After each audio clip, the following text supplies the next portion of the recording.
तो नमस्कार दोस्तों। इंडिया की हिस्ट्री में एक प्राउड नेम जो अपने पराक्रम से हिंदुस्तान के प्राइड में बेहिसाब इजाफा करते हैं, जिन्हें 12वीं सेंचुरी का एक माइटी हीरो कहा जाता है। एक ऐसा क्षत्रिय महारथी जो जितना परमवीर था उतना ही काइंड और फॉरगिविंग भी था। एक प्रकार से हम कह सकते हैं कि ब्रेवरी और करेज जिनके वेपन्स थे और दया करुणा जिनके श्रृंगार थे। तो आप समझ गए होंगे कि यहाँ पे बात किसके बारे में हो रही है। तो हम बात कर रहे हैं इंडिया के महावीर नाम से जाने जाने वाले पृथ्वीराज चौहान के बारे में। तो शुरुआत होती है गुजरात से, जब माता कर्पूरी देवी और पिता महाराज सोमेश्वर की संतान के रूप में पृथ्वीराज चौहान का जन्म होता है। कहा जाता है कि पृथ्वीराज का जन्म उनके माता पिता के विवाह के 12 ईयर के बाद होता है। लेकिन यहाँ पे होता क्या है कि पृथ्वीराज चौहान का जन्म राज्य में खलबली का कारण बन जाता है और राज्य में उनकी मृत्यु को लेकर बर्थ टाइम से कॉन्स्पिरेसी रची जाने लगती है। लेकिन वो इन सब चीज़ों से बचते चले जाते हैं, परंतु यहाँ से तो बच जाते हैं, लेकिन महज 11 साल की आयु में पृथ्वीराज के सिर से पिता का साया उड़ जाता है और माइनर होते हुए भी वह अपनी माँ के साथ राजगद्दी पर विराजमान होते हैं। और कहा जाता है कि पृथ्वीराज चौहान द्वारा 1180 में एडमिनिस्ट्रेशन का एक्चुअल कंट्रोल हासिल कर लिया जाता है और अपने दायित्व को अच्छी तरह से निभाते हुए लगातार अन्य राजाओं को पराजित करते हैं और अपने राज्य का विस्तार करते हैं। अगर बात करें पृथ्वीराज चौहान की एजुकेशन की, तो ईयरली एजुकेशन राजस्थान के अजमेर में स्थित सरस्वती कंठाभरण यूनिवर्सिटी से होती है। प्रेजेंट में यह विद्यापीठ 2.5 दिन का झोपड़ा के एक वेन्यू के रूप में स्थित है और कुछ हिस्टोरियंस के द्वारा कहा जाता है कि इस यूनिवर्सिटी में अपने छोटे ब्रदर हरिराज के साथ पृथ्वीराज 6 भाषाओं का ज्ञान प्राप्त करते हैं, जिनमें संस्कृत, प्राकृत, मगधी, पैशाचिक, सोर और अपभ्रंश भाषाओं का ज्ञान था। और आप जानते होंगे शब्द वेदी बाण के बारे में। जिस तरह रामायण में भगवान राम के पिता राजा दशरथ शब्द वेदी बाण चलाना जानते थे, उसी तरह पृथ्वीराज को भी शब्द वेदी बाण चलाने का ज्ञान था।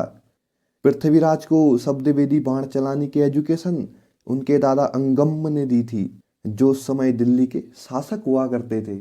बहुत ही कम एज में पृथ्वीराज शब्द वेदी बाण चलाना सीख गए थे। अगर हम शब्दवेदी बाण के बारे में बात करें, तो शब्दवेदी धनुर्विद्या की एक कला है जिसमें ध्वनि के सहारे लक्ष्य को भेदा जाता है। इस पद्धति में लक्ष्य को देखना या उसके सामने होना आवश्यक नहीं है, केवल लक्ष्य की ध्वनि सुनकर ये धनुर्धारी उसे भेद सकता है।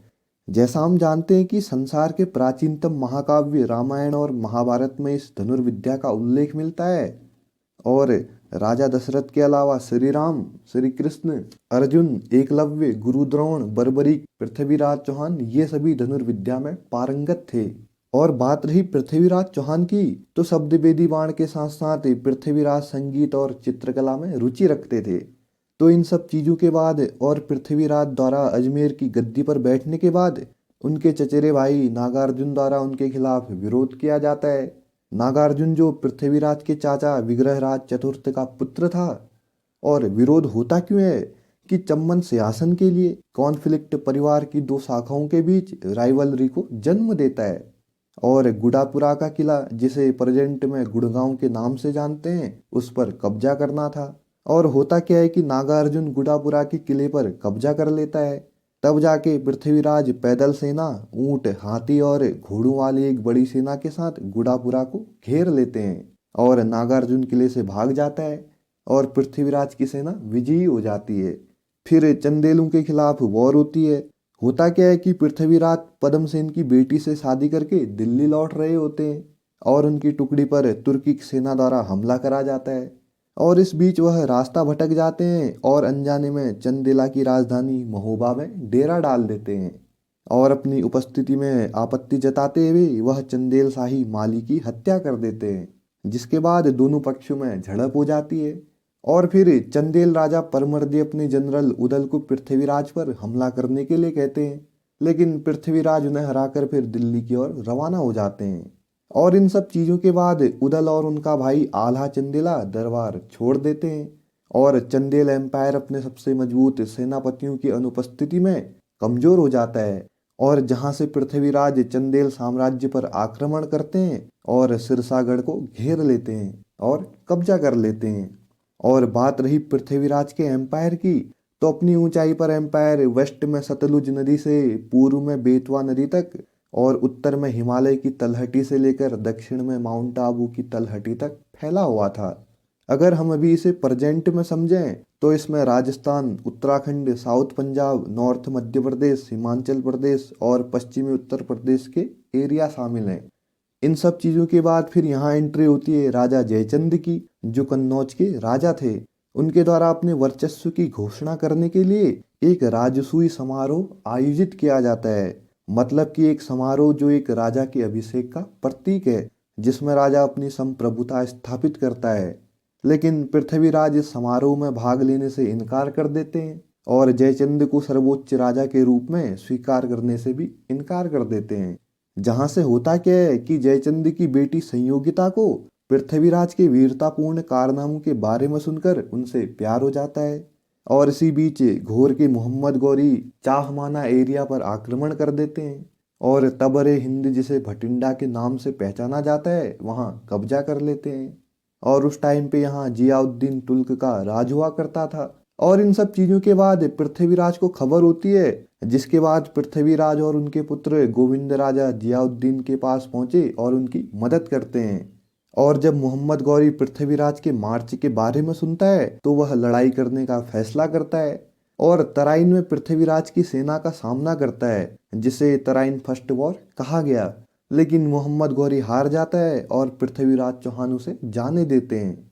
और इन सब चीज़ों के बाद जो हमने बात करी कि कन्नौज के राजा जयचंद अपनी बेटी संयोगिता के लिए स्वयंवर समारोह आयोजित करते हैं, लेकिन पृथ्वीराज को आमंत्रण नहीं देते। और जहां से पृथ्वीराज योद्धाओं के साथ कन्नौज की ओर कूच करते हैं और संयोगिता के साथ दिल्ली भाग जाते हैं। और कहा जाता है कि दिल्ली में पृथ्वीराज अपनी नई पत्नी पर मुग्ध हो जाते हैं और अपना अधिकांश समय उन्हीं के साथ बिताते हैं और राज्य के मैटर्स को इग्नोर करते हैं और ज़्यादा टाइम मौज मस्ती में स्पेंड करते हैं। और इसी बीच होता क्या है कि मोहम्मद गौरी गजनी लौट आता है और अपनी पहली हार का बदला लेने की तैयारी करता है। और दूसरी बात कि संयोगिता के अपहरण से जयचंद पृथ्वीराज का दुश्मन बन जाता है और अन्य राजपूतों को भड़काने लगता है और मोहम्मद गौरी के साथ मिल जाता है। जिसके बाद गौरी जम्मू के विजय राजा से सहायता प्राप्त कर मुल्तान और लाहौर के माध्यम से चाहमना एम्पायर की ओर कूच करता है। लेकिन पृथ्वीराज बिना किसी सहयोग के रह जाते हैं। फिर भी 100 से अधिक राजपूत शासकों, मुख्य रूप से हाथी, घुड़सवार और पैदल सैनिकों से एक बड़ी सेना को सफलतापूर्वक संगठित कर लेते हैं। लेकिन इन सब चीजों के बाद भी पृथ्वीराज गौरी को पत्र लिखते हैं और कहते हैं कि वह अगर अपने देश वापस लौट गया तो उसे कोई नुकसान नहीं होगा। और गौरी कहता है कि जब तक उसे अपने भाई से जवाब नहीं मिलता तब तक वह यह युद्ध विराम करेगा। लेकिन रात के समय में गौरी कुछ सैनिकों को अपने शिविर में आग जलाने के लिए नियुक्त करता है और वह अपनी सेना के साथ दूसरी दिशा में चला जाता है, जिससे चाहमान सोचते हैं कि घुरीद सेना संघर्ष विराम का पालन कर रही है। लेकिन उल्टा होता है। घुरीद आर्मी चाहमना शिविर पर हमला करके पीछे हटने का नाटक करती है और इस प्रकार पृथ्वीराज उनका पीछा करने के लिए भागते हैं और यहाँ चाहमना सेना इस पीछे के दौरान समाप्त हो जाती है और चाहमानों को हरा दिया जाता है और पृथ्वीराज चौहान को सरस्वती किले, जिसे अभी के टाइम पे सिरसा के नाम से पहचाना जाता है, वहां पकड़ लिया जाता है, जिसे तराइन सेकंड वॉर के नाम से जाना जाता है। इन सब चीजों के बाद पृथ्वीराज चौहान और उनके बचपन के मित्र चंद्रवरदाई को बंदी बना लिया जाता है, जिनके द्वारा पृथ्वीराज रासो लिखी गई। तो गौरी चंद्रवरदाई से पृथ्वीराज की अंतिम इच्छा पूछते हैं, जिसके बाद पृथ्वीराज अपनी कला का प्रदर्शन करने की इच्छा जताते हैं। और इससे पहले गौरी द्वारा पृथ्वीराज को कुछ ऐसी यातनाएं दी जाती हैं जिसे सुन किसी की भी रूह कांप जाए।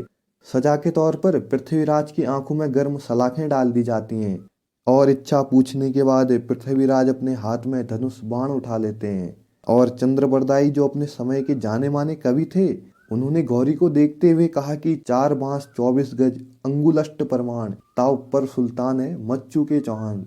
फिर जैसा हमने जाना, शब्द वेदी बाण चलाने में माहिर पृथ्वीराज चौहान ने तुरंत धनुष चलाया और ऊपर गद्दी में बैठे मोहम्मद गौरी को मार गिराया, जिसके बाद पृथ्वीराज और चंद्रबरदाई द्वारा एक दूसरे को मार दिया जाता है। लेकिन एक बात यहाँ पे ये कि तराइन सेकंड वॉर में मोहम्मद गौरी की जीत के बाद हर किसी के द्वारा लिखी गई किताबों में पृथ्वीराज चौहान और गौरी के बारे में अलग तथ्य हैं और कहा जाता है कि जो हिस्टोरिकल एविडेंस द्वारा समर्थित नहीं है। तो ये थी कुछ बातें एक वीर योद्धा की, ब्रेवरी से लेकर दया करुणा तक की। लेकिन एक बात कि इतिहास हमें बताता है कि पृथ्वीराज चौहान दिल्ली और आसपास के एरिया के अंतिम हिंदू शासक थे। लेकिन ऐसा भी देखा गया कि अन्य हिंदू शासकों द्वारा इंडिया के दूसरे हिस्सों जैसे साउथ में शासन करना जारी रखा जाता है और शायद विजयनगर एम्पायर भी बाद की तारीख में ही उभरा था। आप क्या समझते हैं इस चीज़ के बारे में? कमेंट करके ज़रूर बताइएगा। तो होप करता हूँ आपको जानकारी अच्छी लगी हो। अगर जानकारी अच्छी लगी तो वीडियो को लाइक और चैनल को सब्सक्राइब जरूर करें। धन्यवाद।